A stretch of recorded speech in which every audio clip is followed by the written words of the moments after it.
الرجيم من همزه ونفخه ونفثه بسم الله الرحمن الرحيم قل إن كنتم تحبون الله فاتبعوني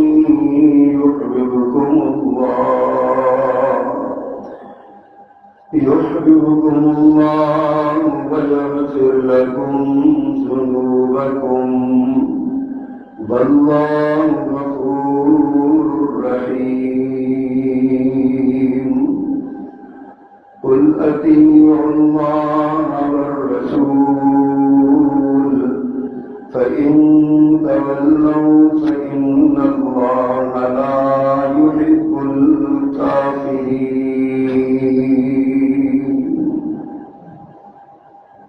صدق اللہ العظیم۔ حمد و ثنا اور تعریف و تسبیح کے سارے کلمات اللہ جل جلالہ کے لیے، اکیلا ہی ساری کائنات کا بنا شرکت غیر یکتا و تنہا مالک و مختار ہے۔ درود و سلام امام الانبیاء سید المرسلین امام النبیین امام الہدی رسول خدا جناب محمد مصطفیٰ صلی اللہ علیہ وآلہ وصحبہ وسلم کی ذات گرامی کے لیے مختصر کلمات حمد و ثنا کے بعد گزشتہ خطبہ جمعہ میں بات کرتے ہوئے ایک گزارش کی تھی کہ اللہ سبحانہ و تعالیٰ کی گرام قدر نعمتوں میں سے جو اللہ نے انسان کو عطا کی ہیں، ان میں سے عقل جو ہے یہ بہت بڑی نعمت ہے۔ عقل ہی کی بنیاد پر انسان میں اچھے برے کی تمیز پیدا ہوتی ہے، عقل ہی کی بنیاد پر انسان اشرف المخلوقات کہلایا، اور عقل ہی کی بنیاد پر اللہ نے انسان کو اپنے نائب کے منصب پر خلیفہ بنا کر اللہ نے دنیا میں بھیجا۔ لیکن عرض کیا تھا کہ باوجود اس کے کہ عقل بہت بڑی نعمت ہے، یہ عقل اس وقت نعمت ہے جب یہ شریعت کے تابع ہوگی، جب اس عقل کو شریعت سے بالا سمجھا جائے گا، شریعت سے اوپر سمجھا جائے گا، شریعت کے احکامات کو اپنی عقل کی کسوٹی پر پرکھا جائے گا تو انسان گمراہ ہو جائے گا، راہ راست سے بھٹک جائے گا، صراط مستقیم سے ہٹ جائے گا۔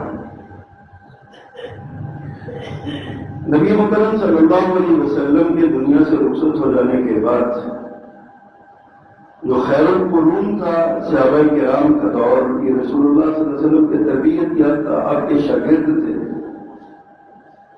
اس دور میں تو یہ فتنہ اتنا نہیں اٹھا، لیکن بعد کے آنے والے ادوار میں یہ عقل پرستی کا فتنہ اٹھا۔ معتزلہ اٹھے، جہمیہ اٹھے، یہ ایک گروہ تھے، فرقے تھے جنہوں نے عقل کو بنیاد بنا کر شریعت کو پرکھنا شروع کیا، قرآن و سنت کے احکامات کو اپنی عقل پہ پیش کرنا شروع کر دیا، اور اس کے بعد پھر وقت گزرنے کے ساتھ ساتھ یہ فتنہ مختلف روپ بدلتا رہا، اور آج کے زمانے میں، آج کے ہمارے اس دور میں اس فتنے کو فتنہ انکار حدیث کہا جاتا ہے۔ ہماری موجودہ نسل جو ہے، اس کو جو بڑے بڑے چیلنجز درپیش ہیں، جو بڑے بڑے فطرے درپیش ہیں، ان میں ایک انکار حدیث کا فتنہ ہے کہ حدیث کی کوئی اہمیت نہیں ہے، اور سادہ لوگ مسلمانوں کو حدیث سے برگشتہ کرنے کے لیے، سنت سے دور کرنے کے لیے، اور اگلے مرحلے میں پھر قرآن کا انکار کروانے کے لیے بڑا ایک آسان سا کلیہ تھا کہ جو شریعت کے بنیادی مصادر ہیں قرآن اور حدیث، اس کی ہر بات کو عقل کی کسوٹی پر لایا جائے کہ جناب اگر عقل مانتی ہے تو حدیث مان لو، قرآن کی آیت مان لو، اگر عقل نہیں نہ مانتی تو لہذا تم قرآن کی آیت کی بھی تعبیر کر دو اور حدیث کی بھی تعبیر کر دو، ترجمہ مفہوم بدل دو۔ افسوس کے ساتھ کہنا پڑتا ہے کہ آج ہمارے مسلمان معاشروں میں اسکولوں اور کالجوں کے اساتذہ جو ہیں ان کی اکثریت خود گمراہ ہے اور پھر آگے اپنے طالب علموں کو، اپنے شاگردوں کو گمراہ کر رہی ہے انکار حدیث کی آڑ میں، اور کہا جاتا ہے کہ جناب حدیث کو عقل میں پرکھنا چاہیے۔ اللہ اکبر۔ پہلی بات تو یہ بات ذہن میں رکھیے کہ اصل بات شریعت ہے، عقل نہیں ہے۔ عقل اگرچہ اللہ کی بہت بڑی نعمت ہے، اگرچہ عقل ایک یعنی آپ سمجھ لیں کہ ایک فرق کرنے والی چیز ہے اچھے اور برے میں، لیکن اتنی اہمیت کے باوجود یہ بات ذہن میں رکھیے کہ عقل بہرحال اصل نہیں ہے، اصل شریعت ہے جو آسمان سے اتری۔ سیدنا علی کرم اللہ وجہ کا فرمان بہت معروف ہے، آپ نے اکثر سنا ہوگا کہ اگر دین کو اپنی رائے کے مطابق سمجھا جائے تو جرابوں پر یا موزوں پر مسا پاؤں کے اوپر والے نہیں، نیچے والے حصے پر ہونا چاہیے، کیونکہ پاؤں زمین پہ لگتے ہیں، مٹی تو ان کو لگتی ہے۔ عقل کو دیکھا جائے تو پاؤں کو نیچے والے حصے پر مسا کرنا چاہیے، لیکن ہم نے رسول اللہ صلی اللہ علیہ وسلم کو دیکھا ہے کہ وہ پاؤں کے اوپر والے حصے پر مسا کرتے تھے۔ تو بہت سادہ سی بات ہے، حضرت علی رضی اللہ تعالیٰ نے فیصلہ کر دیا کہ عقل کی بات نہیں مانی جائے گی، محمد کی بات مانی جائے گی صلی اللہ علیہ وسلم۔ اللہ کے رسول صلی اللہ علیہ وسلم نے جو عمل کیا، جو اپنی زبان سے بات ارشاد فرمائی، آپ کا قول ہے یا آپ کا فعل ہے یا کوئی کام آپ کے سامنے کیا گیا اور آپ نے اس پر خاموشی اختیار کر کے پسند کیا، منع نہیں کیا، یہ ساری چیزیں سنت کی 3 حیثیتیں ہیں اور اسی کا نام حدیث ہے۔ اب شریعت کے 2 مصدر ہیں، ایک قرآن ہے دوسرا حدیث ہے، تیسرا تو مصدر ہی وہ نہیں ہے۔ قرآن اور حدیث، اللہ اور اس کے رسول، 2 باتیں، 2 شخصیات، 2 ہستیاں، ایک اللہ کی ذات ہے اور ایک محمد رسول اللہ صلی اللہ علیہ وسلم کی ذات ہے۔ اب اللہ نے آپ دیکھیں ان کے بارے میں کیا فرمایا، فرمایا من یطع الرسول فقد اطاع اللہ، جس نے رسول کی اطاعت کی گویا اس نے اللہ کی اطاعت کی ہے۔ مطلب یہ دونوں ذاتیں الگ الگ ہیں لیکن دونوں کی بات ایک ہی ہے۔ کیوں؟ قرآن مجید میں اللہ نے فرمایا وما ينطق عن الهوى ان هو الا وحی یوحی، میرا پیغمبر جو ہے یہ اپنی خواہش سے نہیں بولتا، وما ينطق عن الهوى، اپنی مرضی سے نہیں بولتا، ان هو الا وحی یوحی، مگر یہ جب بولتا ہے تو اس پر وہ وحی ہوتی ہے جو اس پر کی جاتی ہے، اس وحی کی روشنی میں بات کرتے ہیں۔ کیا مطلب ہے؟ عبداللہ ابن عمر رضی اللہ تعالیٰ بیان فرماتے ہیں، عبداللہ ابن عمر بن عاص رضی اللہ تعالیٰ بیان فرماتے ہیں کہ میں اللہ کے رسول صلی اللہ علیہ وسلم کی ہر بات لکھا کرتا تھا، آپ جو کہتے میں لکھ لیتا تھا، جو بات آپ کرتے میں لکھ لیتا تھا۔ مجھے لوگوں نے کہا کہ یار تمہارا کیا ہو گیا، تمہیں اللہ کے رسول انسان ہے، کبھی طبیعت میں اتار چڑھاؤ ہوتا ہے، کبھی غصہ ہے، کبھی نرمی ہے، کبھی پیار ہے، آپ تم ہر بات لکھتے ہو، ہر بات لکھتے ہو۔ کہتے ہیں میری عقل میں یہ بات آ گئی، عقل کا موازنہ کیجیے، کہتے ہیں میری عقل میں یہ بات آ گئی، واقعی اللہ کے رسول صلی اللہ علیہ وسلم تو انسان ہی ہے نا، تو کبھی طبیعت میں اتار چڑھاؤ بھی ہو سکتا ہے، کبھی کو بات ایسی بھی زبان سے نکل سکتی ہے، لکھنا چھوڑ دیا۔ ایک دن رسول اللہ صلی اللہ علیہ وسلم نے دیکھا، 2 دن دیکھا، 4 دن دیکھا، آپ لکھتے، پوچھا عبداللہ تمہیں کیا ہو گیا، تم پہلے ہر بات لکھتے تھے اب لکھتے کیوں نہیں؟ اس میں ضمن یہ بات بھی یاد رکھیے، جو انکار حدیث والے ہیں نا، یہ کہتے ہیں نبی صلی اللہ علیہ وسلم کے دور میں حدیثیں لکھی نہیں جاتی تھی۔ یہ حدیث سب سے بڑی دلیل ہے کہ اس وقت احادیث لکھی جاتی تھی باقاعدہ۔ صحابہ کرام حضرت علی رضی اللہ تعالیٰ، حضرت ابن عمار رضی اللہ تعالیٰ اور دیگر صحابہ کرام، حضرت ابو ہریرہ رضی اللہ تعالیٰ، ان کے باقاعدہ مصاحف بنے ہوئے تھے، یہ انہوں نے صحیفے بنائے ہوئے تھے، لکھا کرتے تھے۔ عبداللہ رضی اللہ تعالیٰ عنہ مجھے لکھتے کیوں نہیں؟ انہوں نے ساری بات بتا دی کہ اس وجہ سے مجھے یہ پیغام ملا، مجھے لوگوں نے کہا تو میں نے چھوڑ دیا لکھنا۔ تو پیارے پیغمبر صلی اللہ علیہ وسلم نے اپنی زبان اطہر سے یہ بات ارشاد فرمائی، فرمایا عبداللہ جو میری زبان سے نکلے لکھا کرو، اس ذات کی قسم جس کے قبضے میں میری جان ہے، اس منہ سے اس زبان سے حق کے سوا کچھ نہیں نکلتا۔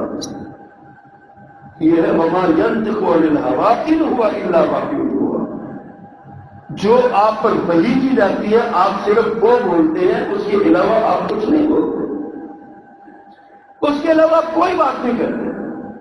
یہ اللہ کا فرمان ہے۔ پھر اللہ نے یہ فرمایا وَأَنزَلَ اللَّهُ عَلَيْكَ الْكِتَابَ وَالْحِكْمَةَ، ہم نے پیغمبر آپ پر کتاب بھی اتاری اور حکمت بھی اتاری۔ یہ حکمت کس بلا کا نام ہے؟ کس چیز کا نام ہے حکمت؟ جو اللہ نے آسمان سے اتاری ہے۔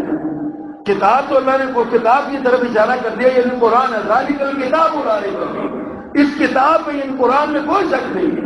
اللہ فرماتے ہیں وَأَنزَلَ اللَّهُ عَلَيْكَ الْكِتَابَ وَالْحِكْمَةَ، آپ پر اے پیغمبر کتاب بھی اتاری گئی اور حکمت بھی اتاری گئی۔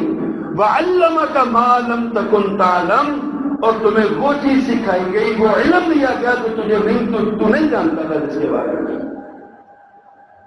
یہ اللہ سبحانہ و تعالیٰ نے یہ بات بتائی ہے کہ قرآن کے ساتھ ساتھ میں نے کچھ اور بھی تمہیں عطا کیا، اور اس کا نام حکمت ہے، اور اس کو دوسرے لفظوں میں حدیث کہتے ہیں۔ اس کی اہمیت پہ اور غور کریں۔ اللہ نے فرمایا وما آتاکم الرسول فخذوہ وما نہاکم عنہ فانتہوا، اللہ کا رسول تمہیں جو دے وہ لے لو، جس چیز سے منع کرے اس سے رک لو۔ اب یہاں تو اللہ کا نام ہی نہیں ہے، رسول کا نام ہے۔ جو رسول حکم دے اس کو مان لو، جو رسول تمہیں دے اس کو مان لو۔ اس آیت کے تناظر میں ایک بڑا واقعہ ہے، صحابی رسول نے حدیث بیان کی کسی مجلس میں کہ اللہ نے لعنت کی ہے اس عورت پر جو اپنی ابرویں بنواتی ہے، بالوں کو گدواتی ہے، اور یہ عورت کافی ساری لعنت فرمائی ہے۔ ایک عورت جو تھی نا وہ مدینے کی، وہ آئی اس صحابی کے پاس کہنے لگی میں نے سنا تو نے ہم پہ لعنت کی ہے، تو نے یہ لعنت کی ہے۔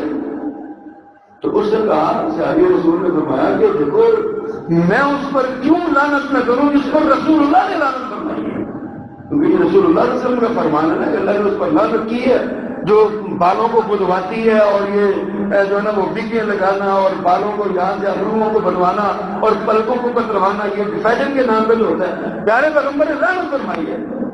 اس نے صحابی نے کہا کہ میں اس پر کیوں لعنت نہ کروں جس پر اللہ کے رسول صلی اللہ علیہ وسلم نے لعنت کی ہے۔ اس عورت نے کہا کہ میں نے 2 جلدوں میں جو مقید کتاب ہے نا یہ قرآن مجید، میں نے وہ ساری پڑھی ہے، مجھے تو اس میں کہیں نظر نہیں آیا کہ اللہ کے رسول نے منع کیا۔ صحابی رسول نے فرمایا اگر تم نے سارا قرآن دھیان سے پڑھا ہوتا تو تمہیں پتہ چل جاتا۔ اس نے کہا پڑھ کے سنو۔ انہوں نے یہی آیت پڑھی، فرمایا کیا تم نے یہ نہیں پڑھا وما آتاکم الرسول فخذوہ وما نہاکم عنہ فانتہوا، اللہ کا رسول تمہیں جو دے وہ لے لو، جس سے منع کرے رک جاؤ۔ کیا پڑھا؟ اس نے کہا یہ تو پڑھا ہے۔ اس کا یہی مفہوم ہے، اللہ کے رسول صلی اللہ علیہ وسلم نے جو بات ارشاد فرمائی ہے یہ قرآن ہی کا حکم، اس کو سمجھ لو، کیونکہ اللہ کے رسول اللہ کی مرضی کے بغیر نہیں بولتے۔ قرآن وحی جلی ہے اور حدیث وحی خفی ہے۔ حدیث کی اہمیت کو سمجھنا ہے تو پیارے پیغمبر صلی اللہ علیہ وسلم کے 2 فرمانات میں آپ کے سامنے رکھتا ہوں۔ آپ نے ارشاد فرمایا ترکت فیکم امرین لن تضلوا ما تمسکتم بہما کتاب اللہ و سنت نبیہ، میں تمہیں 2 چیزیں چھوڑ کے جا رہا ہوں، جب تک ان کو مضبوطی سے پکڑے رکھو گے تم گمراہ نہیں ہوگے۔ لن تضلوا، تم کبھی بھی ہرگز گمراہ نہیں ہو سکتے، ما تمسکتم بہما، جب تک ان کو مضبوطی سے تمسک کرو گے، پکڑے رکھو گے، دونوں کے ساتھ جڑے رہو گے، گمراہ نہیں ہوگے۔ وہ دونوں کیا ہے؟ کتاب اللہ و سنت نبی کی، ایک اللہ کی کتاب ہے اور ایک اس کے نبی کی سنت ہے۔ اور دوسرے مقام پہ اس سے بھی زیادہ وضاحت کے ساتھ آپ نے ارشاد فرمایا الا انی اوتیت الکتاب ومثلہ معہ، لوگوں خبردار توجہ سے سنو، مجھے قرآن دیا گیا اور قرآن کی مثل ایک اور چیز دی گئی ہے۔ آپ بہت اندازہ کر لیں، قرآن دیا گیا جو پیارے پیغمبر نے وضاحت کر دی، اب قرآن کی مثل جو دیا گیا وہ کیا ہے؟ وہ وہی حکمت ہے جو اللہ نے فرمایا وَأَنزَلَ اللَّهُ الْكِتَابَ وَأَنزَلَ اللَّهُ عَلَيْكَ الْكِتَابَ وَالْحِكْمَةَ، اللہ وہ ذات ہے جس نے تم پر کتاب اور حکمت اتاری ہے، وَعَلَّمَكَ مَا لَمْ تَكُنْ تَعْلَمْ، اور تمہیں وہ سکھایا جو تم نہیں جانتے۔ وہ پیارے پیغمبر نے فرمایا الا انی اوتیت الکتاب ومثلہ معہ، خبردار مجھے کتاب دی گئی ہے اور اس کی مثل بھی ایک چیز دی گئی ہے۔ اور یہ بات ذہن میں رکھیے کہ حدیث جو ہے نا، لوگ جو کہتے ہیں نا کہ ہمیں قرآن کافی ہے، یہ بات ذہن میں رکھیے کہ حدیث قرآن کا حصار ہے۔ اگر حدیث نہ ہو تو قرآن کی کوئی گارنٹی نہیں ہے کہ یہ وہی قرآن ہے۔ آج 1400 سال بعد ہمارے پاس کیا دلیل ہے کہ یہ وہی قرآن ہے؟ ہمیں پیارے پیغمبر صلی اللہ علیہ وسلم کے صحابہ کے ذریعے پتہ چلا، اور صحابہ کرام پیارے پیغمبر صلی اللہ علیہ وسلم کے اقوال و افعال کے راوی ہیں، اور پیارے پیغمبر صلی اللہ علیہ وسلم نے اپنے شاگردوں کو بتایا کہ یہ قرآن اللہ کی طرف سے نازل کیا گیا، اور یہی قرآن جو ہے یہ صحابہ کرام نے ہم تک پہنچایا۔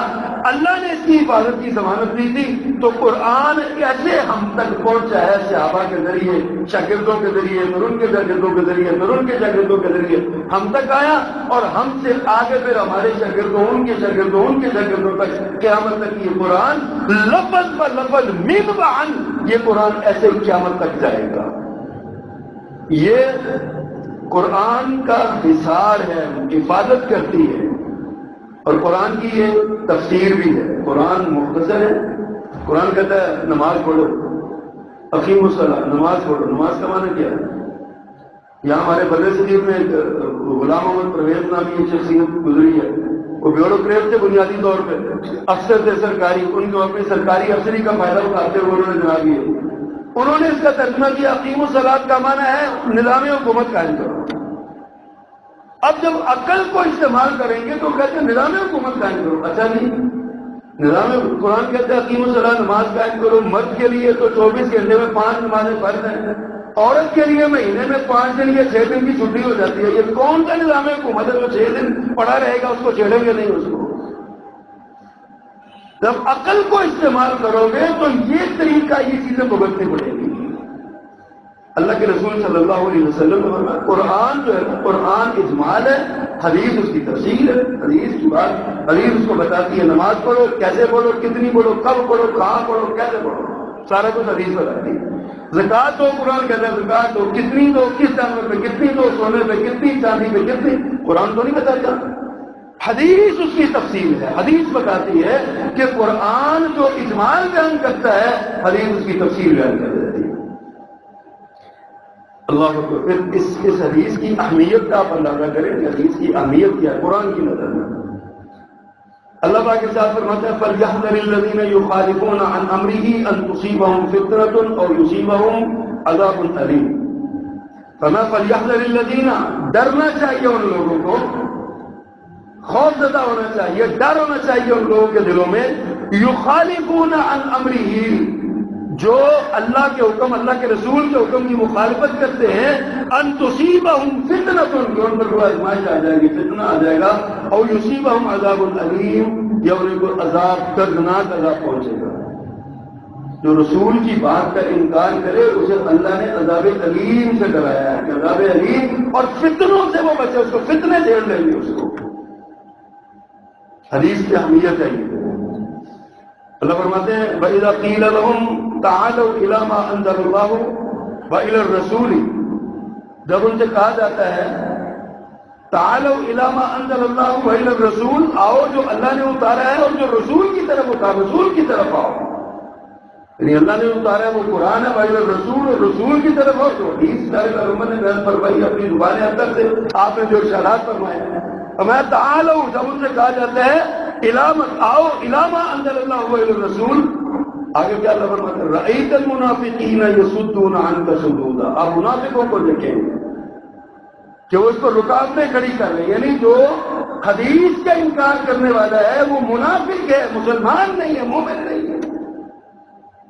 اللہ کے رسول ہے، قرآن کی آیت ہے، یہ انکار کرے اس کا۔ اللہ اکبر۔ پھر تیسری بات آپ ارشاد فرماتے ہیں اللہ پاک نے قرآن مجید میں ارشاد فرمایا فَلَا وَرَبِّكَ لَا يُؤْمِنُونَ، حتی یحکموک فیما شجر بینہم ثم لا یجدوا فی انفسہم اللہ اکبر حرجا مما قضیت ویسلموا تسلیما. قرآن کے الفاظ ہیں، غور کیجیے ذرا اس بات پہ. فرمایا فلا وربک، قسم ہے تیرے رب کی، اللہ نے قسم اٹھائی، قسم ہے تیرے رب کی، لا یؤمنون، کوئی شخص مومن ہی نہیں ہو سکتا، حتی یحکموک فیما شجر بینہم، یہاں تک کہ اپنے باہمی اختلافات میں تجھے حکم نہ بنا لے، فیصل نہ بنا لے.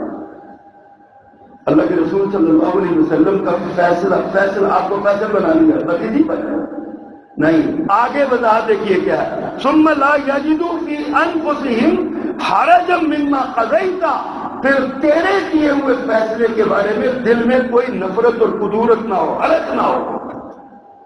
یہ نہ ہو کہ ٹھیک ہے اللہ کے رسول نے فیصلہ کر تو دیا ہے لیکن بات صحیح نہیں ہے. عبداللہ بن زبیر رضی اللہ تعالیٰ کا جھگڑا ہوا، پانی زمین ذمہ داری بھی دونوں کی، اور جو زمینیں جن کی ذمہ داری کرتے ہیں وہ جانتے ہیں کہ پانی ذمہ دار کے لیے پانی جو ہے نا، وہ پانی کی بات بڑی سخت چیز ہوتی ہے. تو وہ پانی لگ رہا تھا تو ساتھ والے جو ساتھی تھا اس نے عبداللہ بن زبیر سے کہا کہ عبداللہ مجھے بھی پانی چھوڑو. عبداللہ بن زبیر نے قانون اور اصول کے مطابق کہا کہ بھائی پہلے میرا بات شہر ہو گیا، نہر کا پانی ہے، پھر میں آگے چھوڑ دوں گا. اور انہوں نے کہا نہیں، میں جھگڑا ہوں، میں رسول اللہ صلی اللہ علیہ وسلم سے فیصلہ کرتا ہوں. فیصلہ آ گیا اللہ کے رسول صلی اللہ علیہ وسلم کے پاس. آپ نے بات سنی، آپ نے فرمایا عبداللہ جب تمہاری زمین سیراب ہو جائے تو پانی آگے چھوڑ دینا، اپنے ہمسائے کو دے دینا پانی. تو وہ انصاری تھا، پتہ نہیں دل میں کیا اس کے آیا، اس نے زبان سے کہا، اس نے کہا آپ کا یہ پھپھی کا بیٹا ہے نا، اس لیے آپ نے اس کو فیصلہ دے دیا. آپ یہ بات کی، اس نے کہا یہ آپ کی پھپھی کا بیٹا ہے اس لیے آپ نے اس کا فیصلہ دیا. اللہ کے رسول صلی اللہ علیہ وسلم نے کہا، اللہ کے نبی صلی اللہ علیہ وسلم پر یہ اعتراض کر دیا.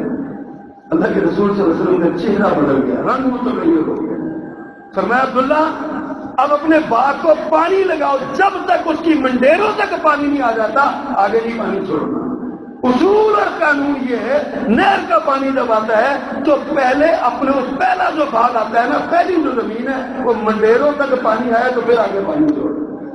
آپ نے حکم سے پہلے آپ نے ویسے ہی اسے رہنمائی کی تھی رحمت کے ساتھ. فرمایا جب یہ تمہارا یہ گیلا ہو جائے نا، شراب ہو جائے تو پانی آگے دے دینا، اس کو بھی مل جائے. کھجوریں اس کی تھی، اس کو پانی مل جائے. اس نے اعتراض کر دیا. پیارے پیغمبر نے قانون بنا دیا کہ جب تک پانی اس کی منڈیروں تک نہ آئے اس وقت تک نہیں چھوڑنا. عبداللہ ایسے ہی کرو. اور عبداللہ بن زبیر کہتے ہیں مجھے یقین ہے یہ آیت اس وقت نازل ہوئی تھی، فلا وربک لا یؤمنون حتی یحکموک فیما شجر بینہم. یہ آیت اللہ کے رسول کو حکم بناؤ اور اللہ کے رسول کے فیصلے پر پھر دل میں کوئی بات نہیں ہونی چاہیے، حرج نہیں ہونا چاہیے کہ اللہ کے رسول نے یہ بات کہی. اللہ اکبر کبیرہ. اب دیکھیے ایک اور بڑا ایشو ہے.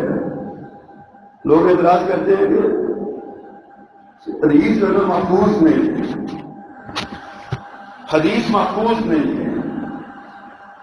رسول اللہ حضرت انس رضی اللہ تعالیٰ انس بن مالک رضی اللہ تعالیٰ رسول اللہ صلی اللہ علیہ وسلم کے صحابی ہیں.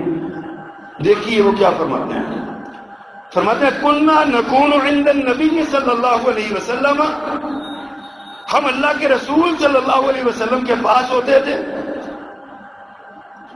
فنسمع منہ الحدیث، ہم پیارے پیغمبر صلی اللہ علیہ وسلم سے حدیث سنا کرتے تھے. فنسمع، ہم اللہ کے رسول کے پاس ہوتے تھے. فنسمع منہ الحدیث، ہم رسول اللہ صلی اللہ علیہ وسلم سے حدیث سنا کرتے تھے. فَإِذَا قُمْنَا، جب ہم کھڑے ہو جاتے آپ کے پاس سے چلے جاتے، آگے کیا تذاکرناہ فیما بیننا حتی نحفظہ. فرمایا جب اللہ کے رسول سے جب اٹھاتے نا تو ہم آپس میں حدیث کا اس بات کا مذاکرہ کرتے تھے، ایک دوسرے کو سنتے سناتے تھے. ہم اس کو یاد، حتیٰ کہ ہمیں وہ یاد ہو جاتی، ہم اتنا اس کا مذاکرہ کرتے تھے. لوگ کہتے ہیں حدیث محفوظ نہیں. صحابہ کرام رضوان اللہ علیہ مجمعین نے تو حدیث کو کیوں، اس کی ایک بڑی فضیلت بھی ہے. پیارے پیغمبر صلی اللہ علیہ وسلم کا فرمان ہے نظر اللہ امرأ یسمع سمع منا حدیثا فحفظہ حتی یبلغہ. اللہ کے رسول نے دعا دی ہے ہر حدیث پڑھنے والے کو، یاد کرنے والے کو، جو پیارے پیغمبر کا فرمان یاد کرتے اس کو اپنے دعا دی.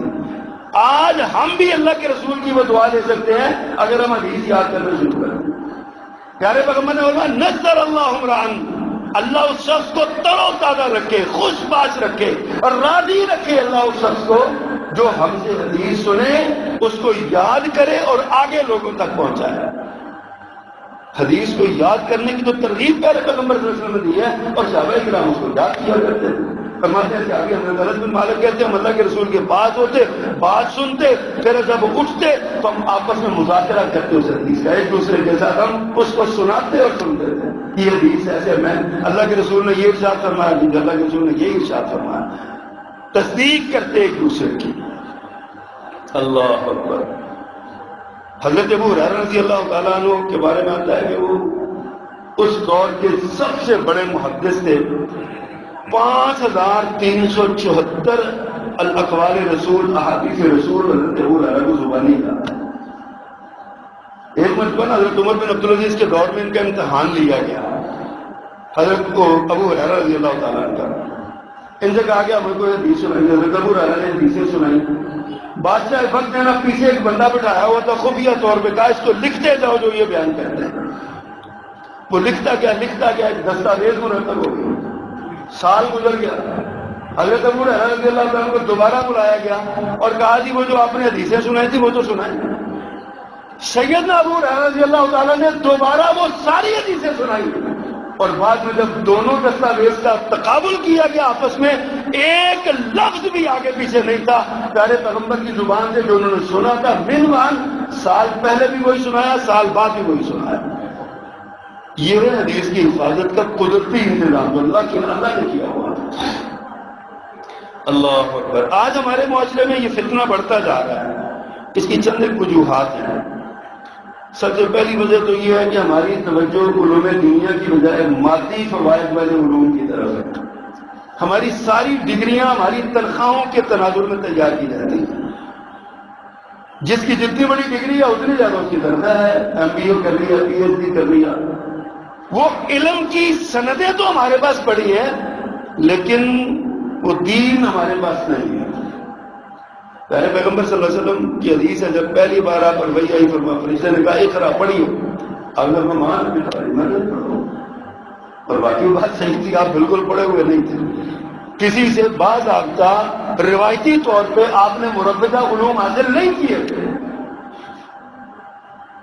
جناب جبریل نے جبے میں لیا، زور سے پھر کہا اقرا پڑھیے، آپ نے پھر ارشاد فرمایا ماں انا بقاری، میں نہیں پڑھا ہوں۔ تیسری بار بھی ماں انا بقاری، میں نہیں پڑھا ہوں۔ جناب جبریل نے آئے کہا اقرا بسم ربک الذی خلق، اپنے رب کے نام کے ساتھ پڑھیے جس نے آپ کو پیدا کیا، جس نے پیدا کیا ہے اس کے نام سے پڑھیے۔ پیارے پیغمبر پڑھنے لگے۔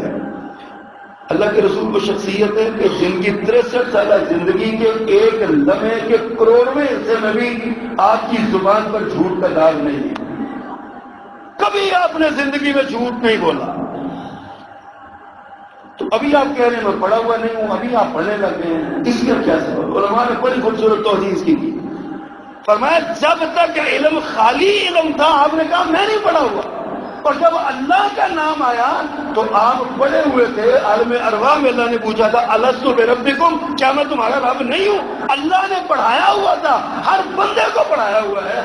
علم وہ ہوتا ہے جو اللہ کے نام کے ساتھ جڑا ہوا، جو اللہ کے نام کے ساتھ ہی نہ جڑا وہ علم نہیں ہے، سارا کچھ ہو سکتا ہے۔ اور آج ہماری بدقسمتی یہی ہے کہ ہمارے یہاں علم نام کی جو چیز ہے نا وہ اللہ کے نام سے ہٹ کے ہے۔ ہماری فزکس، ہماری کیمسٹری، ہماری بایولوجی، ہماری زولوجی، ہماری اناٹمی، سارا کچھ ہمیں اللہ کی ذات سے ہٹا کے پڑھائی جاتی ہے۔ یہ کیا معاملہ ہے، یہ کیا سلسلہ ہے؟ اور اعتراض کرتے ہیں مولوی مسیطیں بڑے نے، لوگ چاند پہنچ گئے۔ یہ سوچئے تو صحیح، چاند کس کا ہے؟ بھائی چاند، پہلے اس چاند والے کو مانو تو صحیح، چاند کو مانتے ہو، چاند کو مانتے نہیں۔ وہ کیسی عجیب بات ہے۔ علامہ اقبال رحمہ اللہ کے جب انگریز حکومت نے کہا نا آپ کو سر کا خطاب لیتے ہیں، تو انہوں نے کہا میں تو نہیں لیتا جب تک میرے استاد مولوی میر حسن کو نہیں دیا جاتا۔ انہوں نے پوچھا جی ان کی کوئی تصنیف؟ ان کی تصنیف ہے، مجھے آپ سر کا خطاب دے رہے ہیں، میرے استاد کو کیوں نہیں دے رہے؟ انہوں نے پھر سر کا خطاب ان کو بھی دیا تو انہوں نے وصول کیا۔ یعنی عام بندے کو، کامن سینس کے بندے کو اس بات کی سمجھ آتی ہے چاند مانتے ہو، چاند والے کو نہیں مانتے، چاند پہ پہنچ گئے ہو، تمہیں لے کے وہاں کون گیا؟ کس نے تمہیں اپنے دیے؟ کس نے تمہیں یہ فہمیں دی؟ اس کو نکال کے جب آپ کرو گے تو گمراہ ہو جاؤ گے۔ اللہ اکبر کبیرہ۔ ایک تو یہ ہے کہ ہمارے علوم سب علوم دنیاوی ہیں، علوم دینیا کی طرف ہماری توجہ نہیں ہے۔ ہم نے قرآن کو کبھی اس کی اصل روح کے ساتھ پڑھا ہی نہیں۔ اچھا پھر ہمارا یہ بھی ایک المیہ ہے، جس بندے کا جو شعبہ ہوتا ہے نا وہ قرآن کو اسی کناروں میں پڑھنا شروع کر دیتا ہے۔ جو سائنسدان ہے نا وہ قرآن سے سائنسی توجیہات تلاش کرتا رہے گا، جو معاشرتی علوم کا ماہر ہے وہ معاشرتی اصول تلاش کرتا رہے گا، جو جناب جس کا جو شعبہ ہے نا، جو تاجر ہے وہ تجارت کے حوالے سے تلاش کرتا رہے گا۔ اللہ کے بندوں، قرآن اصول کی کتاب ہے، زندگی کے ہر شعبے کے بارے میں اس میں اصول موجود ہے۔ اب ایک بندہ اٹھتا وہ کہتا ہے نہیں قرآن صرف سائنس ہی کی کتاب ہے، میں سائنس ہی، مجھے سائنس کا یہ بھی باتیں۔ قرآن مجید اللہ کا کلام ہے، اللہ نے اس کو نازل کیا ہے انسان کی ہدایت اور رہنمائی کے لیے، انسان کے لیے، انسان کی توجہ کے لیے اس کو اتارا ہے۔ قرآن کی طرف ہے، قرآن کے احکامات کو آپ اس وقت تک سمجھ ہی نہیں سکتے جب تک محمد الرسول اللہ صلی اللہ علیہ وسلم کے فرمان اور حدیث کو اس کے اطراف نہ جوڑیں۔ جب حدیث کو جوڑیں گے تو آپ کو سارے مسائل خود بخود سمجھ آتے جائیں گے، خود بخود سمجھ آتے جائیں گے۔ پھر ہماری بدقسمتی یہ بھی ہے کہ ہمارے رہنما وہ لوگ بن گئے ہیں، قرآن و حدیث پہ تبصرے وہ کرتے ہیں جنہوں نے قرآن مجید کا اردو زبان کا ایک ایک ترجمہ پڑھ رکھا ہے، اور حدیث تک ان کی رسائی ویسا ہی نہیں ہے، یا حدیث کی کتابوں میں سے ایک دو کتابیں اردو ترجمے کے ساتھ پڑھ لی ہیں۔ قرآن کی آیات کا سیاق و سباق ہے، اس کا شان نزول، اس کے معاملات، اس طرف توجہ نہیں ہے، اور وہ حتمی رائے دیتے ہیں کہ جو میں کہہ رہا ہوں وہ درست ہے، جو محدثین نے کہا، جو محنت کرنے والوں نے کہا، جو اسلاف کی تفسیر ہے وہ ساری غلط ہے، اس میں میری نہیں ہے۔ اس کو مانو گے تو تمہیں کامیابی ہے، ورنہ تم ناکام ہو سارے۔ یہ فتویٰ، اور ہم بدقسمتی یہ ہے کہ ہم اس فتوے کو مان بھی لیتے ہیں۔ پھر ایک تصور یہ بھی پایا جاتا ہے کہ جناب حدیث جمع کرنے والے سارے اجمی ہیں، سارے اجمی حدیث جمع کرنے والے ہیں، عربی نہیں ہے، اس لیے اجمیوں پر اعتبار نہیں کیا جا سکتا۔ اچھا ائمہ کرام کے نام لیتا ہوں، آپ دیکھیے گا۔ اللہ اکبر۔ امام مالک، امام شافعی، امام حمیدی، امام احمد بن حنبل، امام دارمی، امام مسلم، امام ابو داود، امام ترمذی، امام نسائی، امام ابو یعلا، امام ابن حبان، امام طبرانی، امام دارقطنی، امام حاکم رحمہم اللہ، یہ سارے کے سارے عربی ہیں، ان میں کوئی اجمی نہیں ہے، سب عرب کے رہنے والے، عرب میں ساری زندگی گزارنے والے۔ اجمیوں میں جو بڑے نام ہیں نا ان میں امام بخاری رحمہ اللہ، وہ چونکہ روس کے علاقہ بخارا کے رہنے والے تھے، وہ اجمی۔ امام ابن ابی شیبہ، امام ابن ماجہ، امام ابن خزیمہ رحمہم اللہ تعالی علیہ مجمعین، یہ اجمی ہیں۔ باقی حدیث کی جتنی کتابیں ہیں، سیاستہ کی جو کتابیں ہیں، امام بخاری رحمہ اللہ کے علاوہ سارے عرب کے رہنے والے ائمہ ہیں۔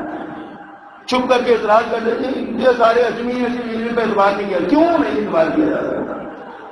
کیا ایک اجمی اتنی محنت کر کے اللہ کے رسول صلی اللہ علیہ وسلم کے فرمودات اکٹھے نہیں کر سکتا؟ کیا ایک اجمی اللہ کے رسول صلی اللہ علیہ وسلم کے فرمودات پہ عمل نہیں کر سکتا؟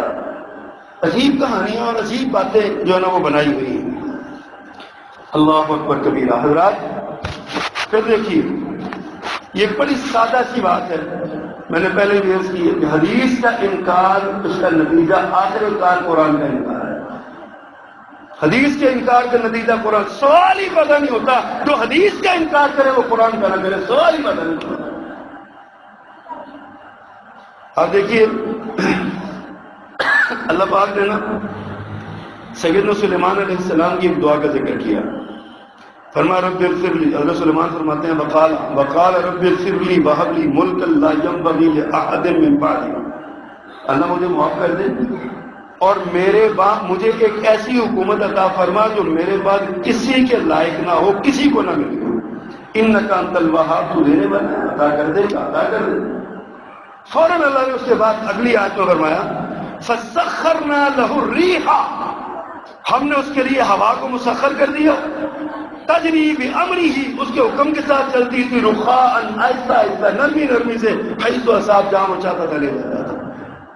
یہ ایک دعا ہے، دعا کے بعد اس کا جواب آ گیا ہے۔ ہمارے بر صغیر کے ایک بڑے ماہر تعلیم گزرے ہیں، انہوں نے انکار کر دیا اس کا، چونکہ وہ حدیث کے انکار کرنے والے تھے۔ انہوں نے کہا جی یہ اصل میں نا ایک وقتی طور پہ ضرورت تھی، پوری ہوئی ہے، اصل میں اس کی کوئی حقیقت نہیں ہے، ورنہ آج جہاز موجود ہے، آج اس معجزے کو نہیں مانا جا سکتا، جہاز موجود ہے۔ کوئی دلیل ہے؟ اللہ پاک قرآن میں ایک دعا کا ذکر کرتے ہیں، سیدنا سلیمان علیہ السلام نے دعا مانگی، اللہ نے جواب دیا کہ ہم نے اس کو، انہوں نے کہا مجھے ایسی حکومت ہے میرے بعد کسی کو نہ ملے۔ تو جہاز تو اس کے بعد پتہ نہیں اس سے آگے کتنے جہاز بننے والے ہیں، کتنے جہاز بننے والے ہیں۔ پہلے جہاز کی کیا کیفیت تھی، اس کے بعد آج کے جہازوں کی کیا کیفیت ہے، اور آنے والے دنوں میں جہازوں کی کیا کیفیت ہوگی، ہم نے کبھی سمجھا نہیں اس بات کو۔ اللہ اکبر۔ حضرت ابراہیم علیہ السلام کو آگ میں پھینکا گیا، اللہ قرآن میں کہتے ہیں قلنا یا نار کونی بردم وسلاما علی ابراہیم۔ قرآن ہے نا، اللہ فرماتے ہیں ہم نے کہا یا نارو کونی، اے آگ ہو جاؤ، بردم وسلاما علی ابراہیم، ابراہیم پر امن اور سلامتی والی، ٹھنڈی اور سلامتی والی ہو جاؤ۔ اب اتنا سادہ سا یہ لفظ ہے، سادہ سا مفہوم ہے، کوئی مشکل ہے کسی کو سمجھنے کی؟ لیکن وہ کہتے ہیں جی نہیں یہ بات ہی نہیں ہوئی، یہ بات ہی نہیں، قرآن کا انکار کر دیا نا، کیونکہ کوئی آگ میں نہیں پھینکا گیا، کوئی وہاں پاس دھمکی لگائی گئی اور کچھ بھی نہیں، آگ میں نہیں پھینکا گیا۔ حضرت موسیٰ علیہ السلام کے بارے میں اللہ نے فرمایا فَقُلْنَا اضْرِب بِعَصَاكَ الْحَجَرَ، ہم نے موسیٰ علیہ السلام سے کہا اس لاٹھی کو پتھر میں مارو۔ اب اس کا ترجمہ سرکار کرتے ہیں، اللہ اکبر، کہتے ہیں اس کا معنی ہے اضرب بعصاک الحجر، حجر کا معنی لاٹھی کے سہارے پہاڑ پر چلو، پہاڑ پر چلو۔ پہاڑ کے لیے قرآن نے جبل کا لفظ بولا، جبال کا لفظ بولا، حجر کا لفظ تو نہیں بولا۔ لیکن چونکہ حدیث کا انکار، معجزات کا انکار مقصود تھا، لہذا انہوں نے اس کی طویل کر دی اور کہا جی ایسا نہیں ہے، اس کا مفہوم یہ نہیں ہے، یہ اس کا معنی ہے اپنی لاٹھی کے سہارے پہاڑ پہ چڑھتے چلے جاؤ۔ لا حول ولا قوت الا باللہ۔ پھر یہاں پر نا ایک ہمارے اس بر صغیر میں، پاکستان میں ایک چکڑالوی صاحب نام کی ایک شخصیت گزرے ہیں، عبداللہ چکڑالوی ہم کو کہتے ہیں۔ انہوں نے اپنا ایک فرقہ الگ بنایا تھا جو کہتے تھے ہم اہل قرآن ہیں، ہم اہل قرآن ہیں، اور ان کا ایک ترجمہ لکھا ترجمۃ القرآن کی صفحہ نمبر 98 پہ انہوں نے ایک بات لکھی ہے، انہوں نے کہا کہ قرآن کے تعلیمات کی روشنی میں رسول اللہ کی بات ماننا بھی شرک ہے۔ ان کا خیال یہ تھا کہ ہمارے لیے قرآن کافی ہے، اور میں قربان جاؤں پیارے پیغمبر صلی اللہ علیہ وسلم کا ایک فرمان ہے لا الفین احدکم متکئا علی اریکتہ یاتیہ الامر مما امرت به او نہیت عنہ، فرمایا میں تم میں سے کسی ایسے شخص کو نہ پاؤں جو تکیے کے ساتھ ٹیک لگا کے بیٹھا ہوا ہو، اس کے پاس میرا کوئی حکم آئے، امر آئے جس کو میں نے کرنے کا حکم دیا، او نہیت عنہ، یا میں نے اس سے منع کیا، اور اس کے جواب میں وہ کیا کہے فیقول لا ندری، وہ کہے ہم اس فرمان کو نہیں جانتے، ہم اس حدیث کو نہیں جانتے، ما وجدنا فی کتاب اتبعناہ، ہم تو جو قرآن میں پائیں گے ہم تو اسی پر، اسی کی اتباع کریں گے، ہم حدیث کو نہیں مانتے۔ آپ نے وہ کتاب دیکھی ہوگی نا صراط الرسول، حضرت مولانا صادق سیالکوٹی رحمہ اللہ کی، ان کی ایک کتاب ہے ضرب حدیث کے نام سے۔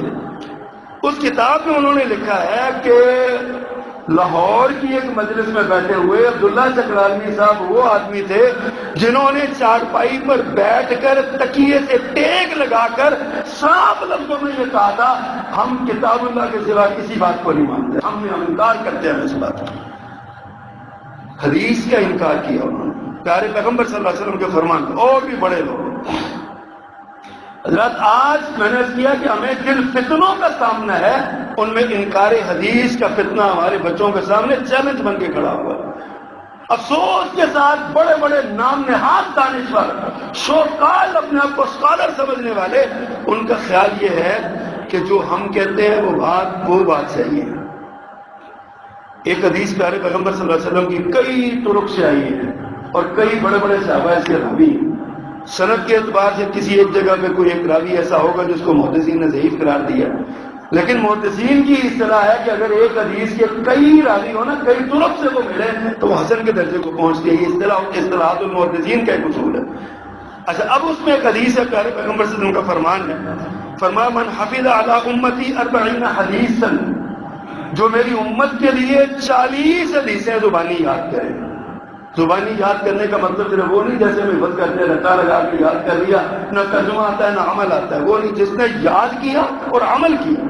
من حفظ علی امتی 40 حدیثا من امر دینہا، اللہ کے دین کے جو احکامات ہیں ان میں سے جس نے میری امت کے لیے 40 حدیثیں زبانی یاد کی، یعنی ان کو پڑھانے کے لیے، بیان کرنے کے لیے، بعثہ اللہ عز وجل یوم القیامہ فی زمرۃ الفقہاء والعلماء، اللہ قیامت کے دن اسے علماء اور فقہاء کے زمرے میں اٹھائے گا. 40 حدیثیں، چھوٹی چھوٹی 40 حدیثیں. کبھی وقت ہوتا تھا لوگ اپنے بچوں کو حدیثیں یاد کروایا کرتے تھے، اور 50 سے زیادہ ائمہ کرام ہیں جنہوں نے 40 حدیثیں، 40 حدیثوں کے نام سے انہوں نے کتابیں لکھی ہوئی ہیں، 40 کے نام سے. 40 نووی، آپ ہر گھر میں تقریباً جو دین سے جگہ پکڑنے والے لوگ ہیں نا، ان گھروں میں 40 نووی موجود ہے. امام نووی رحمہ اللہ کی کتاب ہے 40. اسی طرح ہمارے استاد، ہمارے شیخ حضرت مولانا خالد قرظاقی رحمہ اللہ، انہوں نے بھی 40 کے نام سے کتاب لکھی ہوئی ہے، 40 خالد کے نام سے. سارے محدثین نے 40 حدیثیں اکٹھی کی ہیں تاکہ اس کو یاد کیا ہے، اس کو آگے پھیلایا ہے، تاکہ قیامت کے دن پیارے پیغمبر صلی اللہ علیہ وسلم کی فرمان کے مطابق وہ زمرۃ الفقہاء اور علماء میں اکٹھے ہوں. اسی حدیث میں ایک اور سند کے ساتھ جو حدیث ہے نا، یہی حدیث، اس میں لکھا بعث اللہ فقیہا عالما، پیارے پیغمبر نے فرمایا قیامت کے دن اللہ اسے عالم اور فقیہ بنا کے اٹھائے گا، جس کو 40 حدیثیں جس نے یاد کی، ان پہ عمل کیا. ایک تیسری سند کے ساتھ روایت ہے، اس میں ہے وَكُنْتُ لَهُ يَوْمَ الْقِيَامَةِ شَافِعًا وَشَهِيدًا، قیامت کے دن میں اس کا سفارشی بنوں گا اور اس کا گواہ بنوں گا جو میرے 40 فرمان یاد کرے. ایک اور سند کے ساتھ یہی حدیث ہے، اس میں الفاظ قیل لہ ادخل من ای ابواب الجنت شئت، اسے کہا جائے گا جنت کے جس دروازے میں سے چاہو گزر جاؤ. تو 40 حدیثیں یاد کرے گا، اسے جس دروازے میں سے چاہو گزر جاؤ. اللہ اکبر.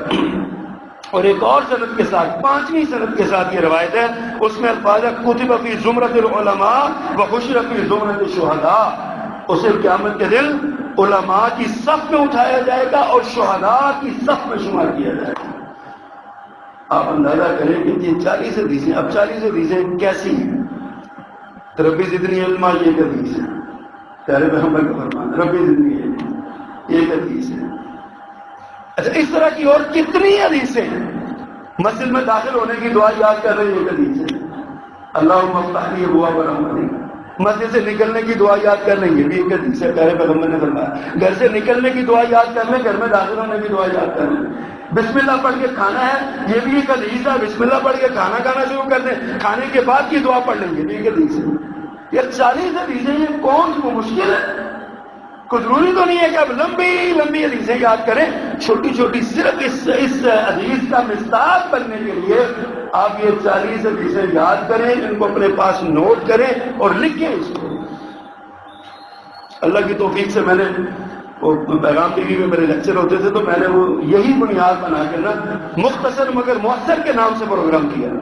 اس میں یہی 40 احادیث الحمدللہ میں نے پیارے پیغمبر صلی اللہ علیہ وسلم کی جو مختصر احادیث ہے نا ان کی تفسیر میں نے ساری وہ بیان کی، 20-25 منٹ کا لیکچر تھا. صرف یہی سوچ کے کہ اللہ توفیق دے گا تو اس کو بعد میں کمپائل کروا کے انشاءاللہ کتابی شکل میں بھی اس کو چھاپ لیں گے. ہمارا شمار بھی احب الصالحین ولست منهم لعل اللہ یرزقنی صلاحا. امام صاحب نے کہا تھا میں نیکوں سے محبت کرتا ہوں اگرچہ میں نیک نہیں ہوں، لیکن شاید کہ اللہ مجھے ان کے زمرے میں شامل کر دے. اس تناظر میں یہ ایک کوشش اور کاوش ہے، آپ بھی کریں، پیارے پیغمبر صلی اللہ علیہ وسلم کے فرمودات کو یاد کریں، زبانی یاد کریں اور پھر اس پر عمل بھی کریں، تو انشاءاللہ العزیز قیامت کے دن یہ آپ کو اجر ملے گا اس کا. تو حضرات گرامی، عرض کرتا ہوں آپ سے یہ درخواست آپ سے یہ کرتا ہوں کہ آپ حدیث اپنے بچوں کو پڑھائیں، اپنے گھروں میں حدیث کی کتاب رکھیں. ایک نخبۃ الحدیث ہے، چھوٹی سی 100 حدیثیں، اس کے اندر ہمارے استادوں کے استاد حضرت سید داؤد غزنوی رحمہ اللہ نے وہ لکھی ہوئی ہے، ان کی کتاب آپ دیکھیں. اربعین نووی ترجمہ و تفسیر کے ساتھ، تشریح کے ساتھ کتابوں میں مل جاتی ہے بازاروں دکانوں سے، آپ وہاں سے وہ لے کے آئیں. اربعین نووی اس کو پڑھیں، اس کو سمجھیں. ان میں 40 حدیثیں انہوں نے جو ہے نا وہ لکھی ہوئی ہیں. اس طرح کی اور بھی جو ہے نا وہ بلوغ المرام لے لیں، نخبۃ الحدیث لے لیں، اور ریاض الصالحین اپنے گھروں میں رکھیں. حدیث کی کتاب پڑھیں اور اس نیت کے ساتھ پڑھیں کہ حدیث پیارے پیغمبر صلی اللہ علیہ وسلم کا فرمان ہے، آپ کی زبان سے نکلے ہوئے جملے ہیں. آپ جس طرح آپ پیارے ہیں، آپ کی زبان اندر سے نکلے ہوئے جملے بھی ہمیں پیارے ہیں، وہ جملے آپ پڑھا کریں. کبھی نبی مکرم صلی اللہ علیہ وسلم کے جو باغ تھا نا، علم کا باغ، کبھی آپ نے اس میں سیر قدمی کرنی ہو تو حدیث کی کتاب لے کے بیٹھ جایا کریں، حدیث پڑھا کریں، پیارے پیغمبر کا فرمان پڑھا کریں. اس سے آپ کا ایک تو ایمان مضبوط ہوگا، اور دوسرے نمبر پہ آپ کو فتنوں سے اللہ پاک نجات عطا فرما دیں. اللہ سبحانہ و تعالیٰ سے دعا ہے اللہ پاک ہمیں عمل کرنے کی توفیق دے.